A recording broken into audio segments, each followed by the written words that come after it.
Ukraine takes it very seriously. It's not something that should be neglected.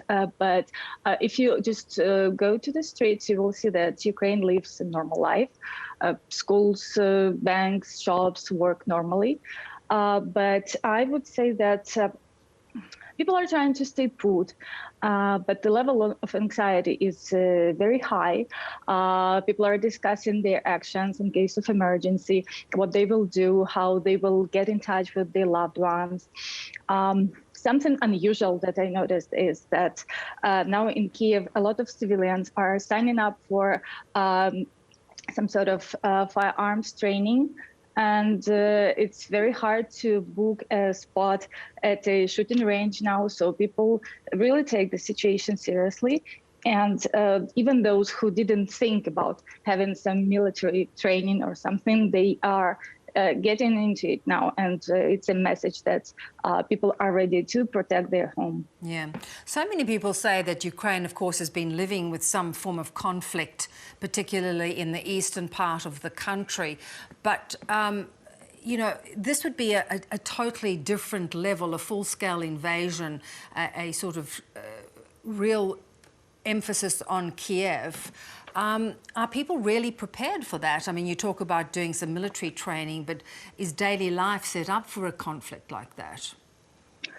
The point with the war in Donbass, in eastern Ukraine, as you mentioned, is that Ukrainian army managed to localize this conflict 8 years ago. And with the war in Donbass, people living in different parts of Ukraine couldn't feel it.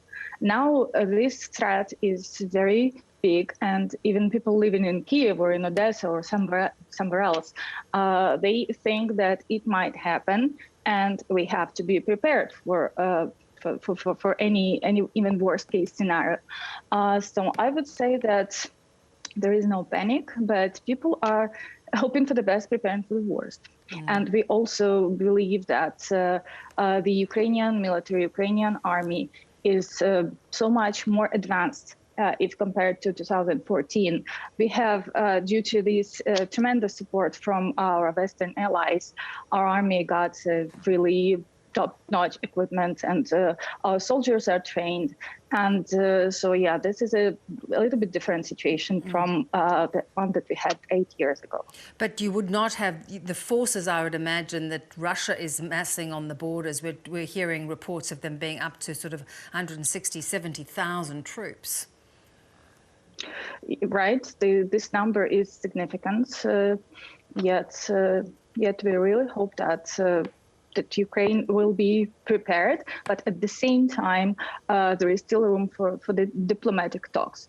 So again, it's better to solve this situation if possible at the table negotiations rather than having an ongoing conflict that is spilled out from Donbass to the rest of Ukraine.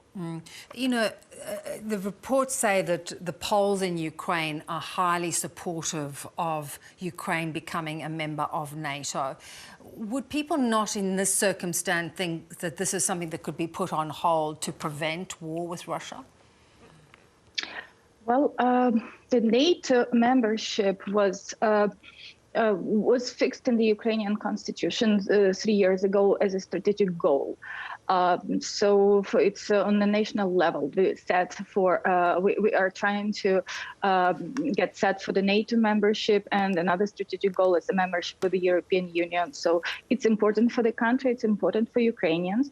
And as you mentioned, the polls, the recent polls, yes, ironically, this threats from Russia, the threats from Putin, consolidated society around this NATO membership idea. So Ukraine is very much pro-NATO now, and it sees NATO as a protection from possible further threats.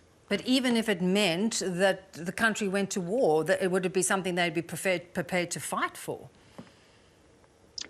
I think, yes, it's a totally different mindset in Ukraine, and maybe Russians underestimate it.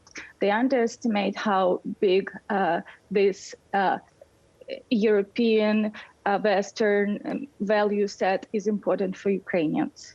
Very interesting. Olesia, we hope fervently that there will be some diplomatic solution, but we appreciate your time. Thank you. Thank you very much for having me. And thank you for your interest to Ukraine.